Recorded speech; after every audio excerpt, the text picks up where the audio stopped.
और चलिए अब शुरुआत करेंगे न्यूज ब्लास्ट खबरों की। राहुल गांधी के लोको पायलट से मिलने से जुड़ी खबर सबसे पहले आपको बता देते हैं। आज लोको पायलट से मिलने का किया था दावा। हालांकि उत्तर रेलवे के प्रवक्ता दीपक कुमार ने इस दावे को खारिज किया। कहा, जिन लोको पायलट से मुलाकात की वो रेल कर्मचारी नहीं थे।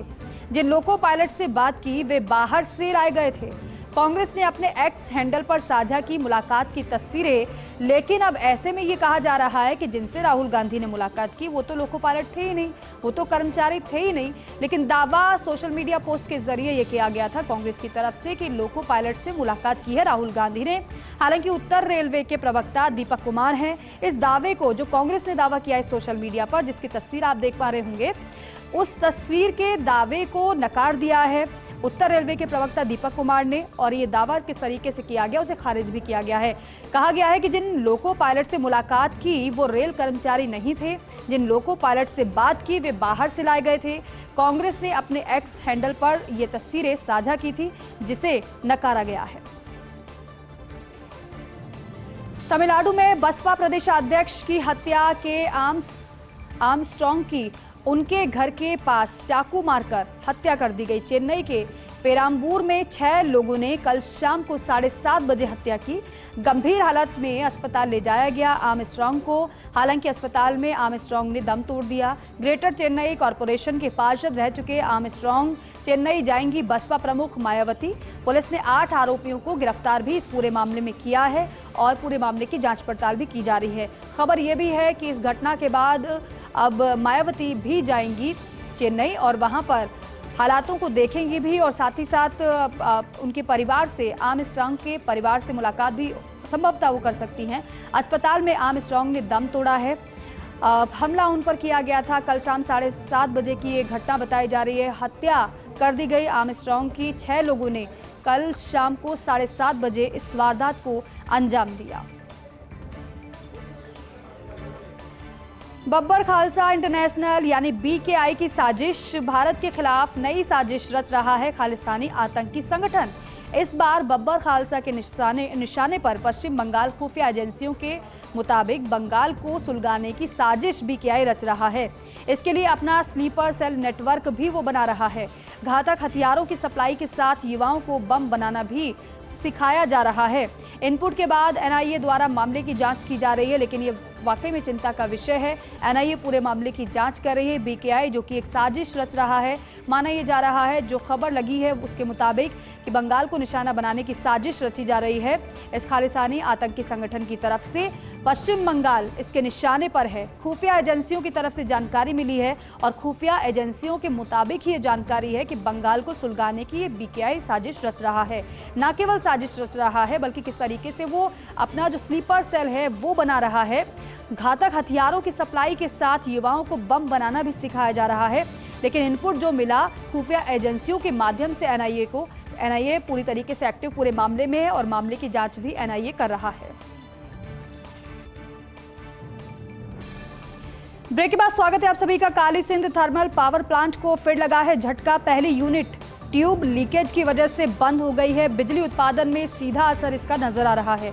दूसरी यूनिट से नहीं हो पा रहा है पूरी तरह से बिजली का उत्पादन। Jhalawar Kali Sindh thermal power plant में 600 मेगावाट की 2 यूनिट है। 1200 मेगावाट होता है बिजली उत्पादन। यूनिट बंद होने से बिजली उत्पादन पर इसका सीधा असर दिखाई देने लगा है। तो Kali Sindh thermal power plant को फिर से झटका लगा है। यहाँ पर बिजली यूनिट बंद होने की वजह से बिजली उत्पादन पर इसका सीधा असर दिखाई देने लगा है। RBI ने 2 बैंकों को दिया है झटका। एक का लाइसेंस रद्द किया है तो एक पर जुर्माना लगाया गया है। कर्नाटक स्थित शिमशा सहकार बैंक नियमित मजदूर का लाइसेंस रद्द किया गया है, तो वहीं बिगड़ती वित्तीय हालात को देखते हुए लाइसेंस रद्द करने की कार्रवाई को अंजाम दिया गया है। साथ ही साथ PNB पर 1.31 करोड़ रुपए का जुर्माना भी लगाया गया है RBI की तरफ से। RBI ने KYC और ऋण और अग्रिम से संबंधित कुछ निर्देशों की पालना नहीं करने पर जुर्माना इन 2 बैंकों पर लगाया है। ईरान में राष्ट्रपति चुनाव जीते मसूद पेजेशकियान कट्टरपंथी नेता सईद जलीली को 28 लाख वोटों से हराया है। पेजेशकियान को 1.63 करोड़ वोट मिले हैं। तो वहीं प्रतिद्वंदी जलीली को 1.35 करोड़ वोट मिले हैं। सुधारवादी नेता माने जाते हैं मसूद पेजेशकियान। पश्चिमी मुल्कों के साथ संबंधों को सुधारने पर जोर ये देते हैं। इब्राहिम रईसी की हेलीकॉप्टर क्रैश में मौत के बाद हुए थे राष्ट्रपति चुनाव ईरान में।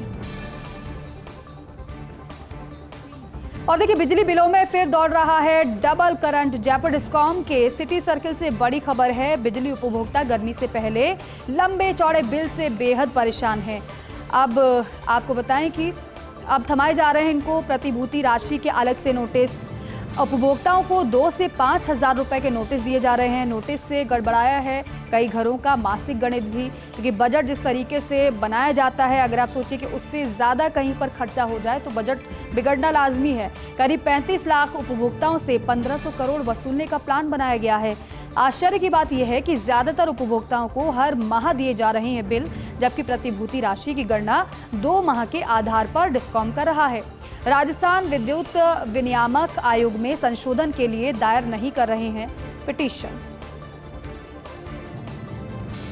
शिक्षा विभाग से बड़ी खबर है। बच्चों की स्कूल के प्रवेश की आयु में बदलाव कर दिया गया है। पहले स्कूलों में प्रवेश के लिए आयु थी 6 वर्ष निर्धारित, लेकिन पिछले वर्ष बच्चों के लिए प्रवेश के लिए आयु थी 5 वर्ष निर्धारित, जिससे बच्चे इस वर्ष हो गए दूसरी कक्षा में अपग्रेड। 6 वर्ष अनिवार्य आयु निर्धारित करने के बाद राजकीय स्कूलों में नामांकन घट रहे थे। अब शिक्षा विभाग ने बदलाव कर दिया है। 1 अक्टूबर 2024 तक के लिए आयु की है 6 वर्ष। पहले 1 जुलाई 2024 के लिए 6 वर्ष की आयु की गई थी।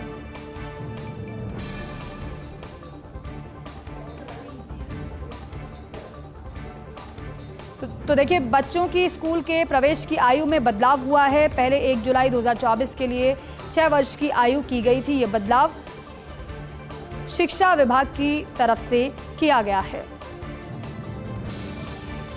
भारतीय टी20 क्रिकेट का नया दौर। टी20 वर्ल्ड कप विश्व विजेता बनने के बाद पहली सीरीज जिम्बाब्वे के खिलाफ 5 मैचों की टी20 सीरीज खेलेगा भारत।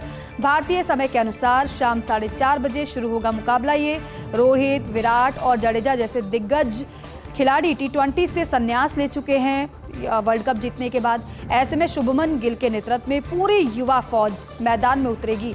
अभिषेक शर्मा, ध्रुव जुरेल, रियान पराग का डेब्यू इसमें हो सकता है, ऐसी संभावनाएं जताई जा रही हैं। गुजरात टाइटंस के कप्तान शुभमन गिल, जिन्होंने बेहतरीन कप्तानी की, वो बात अलग है कि जीत नहीं पाई टीम, लेकिन उन्होंने जिस तरीके से कप्तानी की उसकी तारीफ भी काफ़ी हुई। और यही वजह है कि यहाँ पर टी20 सीरीज जो भारत खेल रहा है, कप्तानी शुभमन गिल को दी गई है। कई ऐसे प्लेयर हैं जिनका डेब्यू हो सकता है, जिन पर भी नज़र रहेगी और साथ ही उनका परफॉर्मेंस किस तरीके से रहेगा उसको भी काफ़ी बारीकी से देखा भी जाएगा और परखा भी जाएगा, क्योंकि यही वो पारियां होती हैं, यही वो परफॉर्मेंस होती हैं जो खिलाड़ियों को आगे बड़े मैचों में मौका देती हैं।